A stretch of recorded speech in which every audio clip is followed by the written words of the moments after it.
दहावीर महाराजांच्या आशीर्वादातून गेल्या अनेक वर्षामध्ये रोहेकरांची सेवा करण्याची संधी लाभली। या शहर सभागृहाचा पुन्हा या ठिकाणी इतिहास सांगून आपल्या सर्वांचा मी वेळ घेऊ इच्छित नाही, परंतु 88 सालापासून सुरू झालेलं सभागृहाचं नवीन देखणेपण आज नव्या पिढीबरोबर होती, त्यावेळची पिढीसुद्धा उत्तम पद्धतीने अनुभवते याचा मला मनापासूनचा आनंद आणि समाधान त्या ठिकाणी आहे। मच्छिंद्र कांबळेंच्या आग्रहाखातर 81वे नाट्य संमेलन ज्यावेळेला याच परिसरामध्ये भरवलं आणि रोह्यातली कलाप्रेमिता आणि साहित्यप्रेमी किती मोठ्या प्रमाणावरती आहे, तर सकाळी 7 वाजता ज्या वेळेला साहित्य दिंडी आम्ही नाट्य दिंडी काढली त्याला 10,000पेक्षा रोहेकर सकाळी 7 वाजता उपस्थित असलेले मी अनुभवले। दहावीर महाराजांच्या पालखीची सुरुवात ज्यावेळेला मानवंदनेतून होते त्याला तमाम दहावीर भक्त ज्या पद्धतीने दहावीर मंदिराच्या आसपास असतात, संबंध रोह्यामध्ये असतात, त्या कार्यक्रमाखेरीज सकाळच्या 7 वाजता उपस्थित असलेले रोहेकर मी कधी पाहिले नव्हते, नंतरही पाहिले नाहीत। कदाचित पुढच्या कार्यक्रमाच्या निमित्ताने तशी उपस्थिती पाहायला मिळेल, त्याच्यामुळे एक तरीची प्रेरणा मिळाली, नवीन नवीन कलावंत त्या निमित्ताने निर्माण होऊ शकले। सुरुवातीलाच आदरणीय पवारसाहेब त्यावेळेला उद्घाटनाच्या निमित्ताने आले होते, नाना पाटेकरसुद्धा होते आणि कलावंतांचं सहकार्य त्या निमित्ताने मिळत राहिलं। वेगवेगळे त्यांची कला आपण या रोहेकरांनी रसिक प्रेक्षकांनी निश्चितपणाने अनुभवली। आणि आज दादा मला केवळ तुम्ही राष्ट्रवादी काँग्रेस पक्षाचे राष्ट्रीय अध्यक्ष म्हणून तुमचे आभार मानायचे नाहीत, एक प्रशासक उपलब्ध असलेल्या प्रत्येक क्षेत्रामध्ये तितक्याच पद्धतीने काम करण्याची मानसिकता आणि प्रत्येक काम तात्पुरतं न होता पुढच्या पिढीसहित तशाच पद्धतीने चिरकाल टिकावं अशी प्रखर इच्छाशक्ती असणारे एकमेव नेतृत्व म्हणजे अजितदादा। या रोह्यामध्ये नानी असे अनेक उपक्रम आहेत की ज्याची सुरुवात शुभारंभ दादांनी केला, म्हणजे भूमिपूजन त्यांनी केलं आणि लोकार्पण त्यांनी केलं। तेव्हा या रोह्याच्या इतिहासात अजितदादांचं महत्त्व गेल्या अनेक वर्षापासून निश्चितपणाने त्या ठिकाणी राहिलेलं आहे।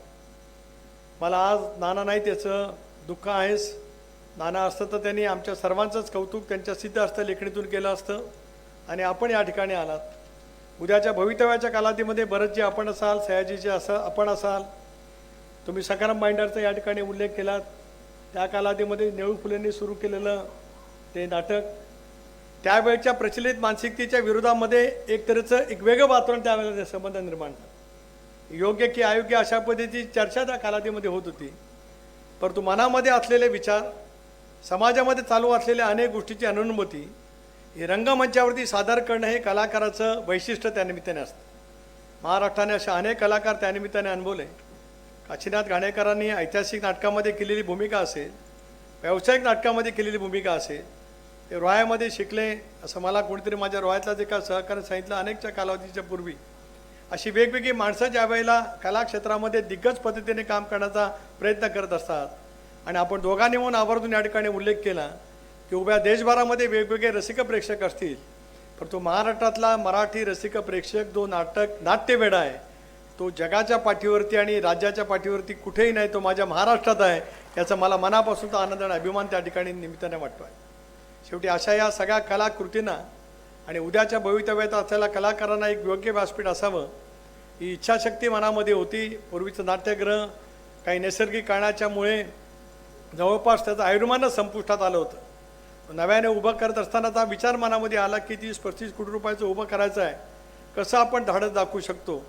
अनेक वेळेला हे धाडस करण्याचा मी प्रयत्न केला, पण त्या सगळ्या धाडसाचं रूपांतर प्रत्यक्षामध्ये कृतीमध्ये होण्यासाठी अजितदादा तुमचं मिळालेलं पाठबळ हे मोठ्या प्रमाणावरती नेहमीच साहेबूत ठरलं, म्हणून अशा अनेक गोष्टी त्या ठिकाणी निर्माण करता येऊ शकतात। आता आज तुम्ही दोघांनी या ठिकाणी कौतुक केलं आहे, आता माझ्या रोहेकर रसिक प्रेक्षकांची जबाबदारी राहील, हे स्वच्छ राहिलं पाहिजे, ते टिकलंही पाहिजे, याच्यात कुठलाही खाद्यपदार्थ आणण्याची परवानगी राहणार नाही। नाहीतर सहज मानवी स्वभाव असतो की आलेलं तिथेच घ्यावं, तिथेच करावं, तिथेच टाकावं आणि मग अनेक गोष्टी निर्माण होत असतात। आज ज्या पद्धतीने ह्या दोघांनी कौतुक केलं, हे कौतुक पुढचे 5-10 वर्ष आपल्याला ऐकायचं असेल तर कलाप्रेमी प्रत्येकाने जो रसिक प्रेक्षक आहे त्यांनी त्याच पद्धतीने या वास्तूचं, कारण ही वास्तू डॉक्टर चंद्रमणराव देशमुख यांच्या नावाने उभी राहिलेली वास्तू आहे। जगभरामध्ये त्यांनी त्यांच्या विद्वत्तेने प्रकारात्मक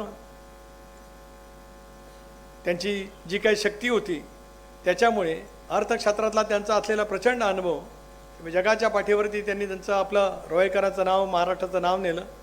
परमपूज्य पांडुरंग शास्त्री आठवले, गीतेचे थोर उपासक, जगाच्या पाठीवरती हिंदू धर्माचं तत्वज्ञान सांगण्यासाठी ज्या ज्या वेळेला शास्त्रीजी गेले त्या वेळेला सुद्धा जगभरामध्ये त्यांना खऱ्या अर्थाने विचाराची मानवंदना निश्चितपणाने मिळाली. अशा या वैशिष्ट्यपूर्ण असलेल्या रोह्यामध्ये एक अद्यावत पद्धतीचं नाट्यगृह आपल्या सर्वांच्या रसिक प्रेक्षकांच्या चरणी समर्पित करत असतानाच मला विलक्षण पद्धतीचं समाधान त्यानिमित्ताने वाटतं आहे. आदिती तू असतील, अनिकेत असतील, आमचे प्रशासकीय सर्व असतील. मला उनवालांचं नाव या ठिकाणी घ्यावं लागेल, ज्यांनी या वास्तूचा आराखडा त्यानिमित्ताने तयार केला. त्यांना 3-4 पद्धतीचा वास्तूचा आराखडा आम्ही तयार करायला लावला आणि पहिल्यांदा रोहेकराला दादा मी ज्यावेळेला दाखवलं त्याला नेहमीप्रमाणे त्याने ऐकलं, परंतु नेहमीप्रमाणे जी काही खुजबूज असते ती होती की नुसतं दाखवलं हे खरं प्रत्यक्षात होईल की नाही. त्यावेळेला सुद्धा टीकाटिप्पणी झाली, परंतु झाल्याच्या नंतर ज्यांनी आयुष्यावर माझ्यावरती टीका केली त्यांनी समाधानाने सुनील तटकरेंनी चिंतामणराव देशमुखांच्या नावाने उत्तम सभागृह निर्माण केलं असं जे काय दिलखुलासपणाने दाखवलं त्या वडक्यांचं सुद्धा या निमित्ताने मी मुद्दामून आभार मानू इच्छित आहे. शेवटी टीका टिप्पणी होत असते, आपण आपल्या इच्छाशक्तीच्या बळावरती काम त्यानिमित्ताने करणं अत्यंत आवश्यक असतं. अद्ययावत पद्धतीची साऊंड सिस्टीम, लाईट सिस्टीम ज्या वेळेला असेल आणि जसे या 2 कलाकारांनी सांगितल्याप्रमाणे ती कला पेश करत असताना त्यांचं लक्ष सगळं रसिक प्रेक्षकांच्याकडे असतं.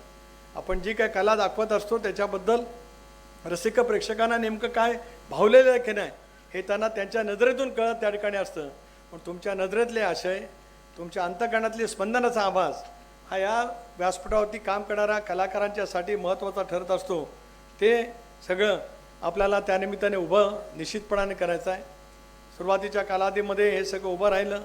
नंतर माझ्या मनामध्ये कल्पना आली की या देशात आणि राज्यात ज्यांनी उल्लेखनीय कामगिरी केली, भारतरत्न म्हणून ज्यांनी काम केलं असेल, कामगिरी ऐतिहासिक पद्धतीची केलेली असेल, महाराष्ट्र भूषण असेल, वेगवेगळ्या नेतृत्वाने या ठिकाणी काम केलं असेल, या सर्वांचे फोटो आम्ही मधल्या कालावधीमध्ये लावलेले होते. आज दादा आपल्या उपस्थितीमध्ये याची सुरुवात एवढ्यासाठीच केली की एकदा कधीतरी एक तारखेची निश्चिती झाली की आपापच सगळ्या गोष्टी त्यावेळेला व्यवस्थितरित्या पूर्ण होऊ शकतात.